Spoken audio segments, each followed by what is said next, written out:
ఒక ఆమెకు ఒక దర్శనం వచ్చిందంటే ఏంటది దర్శనం అంటే? పెద్ద మర్రి చెట్టు అండి. ఆ మర్రి చెట్టు వేళ్ళన్నీ పైకొన్నాయి, ఆకులన్నీ కిందకున్నాయి అండి.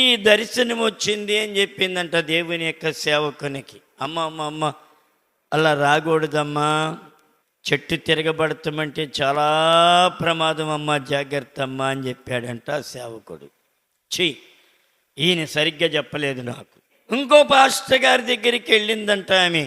వెళ్ళంటుందంట, అయ్యా నాకు ఈ దర్శనం వచ్చిందండి అని చెప్తే, అమ్మ అమ్మ చాలా మంచి దర్శనం అమ్మ, ఇది మర్రి చెట్టు అంటే చాలా పెద్ద వృక్షము, అబ్బబ్బు నీకు మంచి దర్శనం ఇచ్చాడని చెప్పాడంట ఇంకొక దౌర్భాగ్యుడు. అప్పుడు ఆమె అంటుందంట, ఇది ఇలాగుండాలి అంటే ఏంటి? తనకి అనుకూలమైనటువంటి మాటలు కావాలి.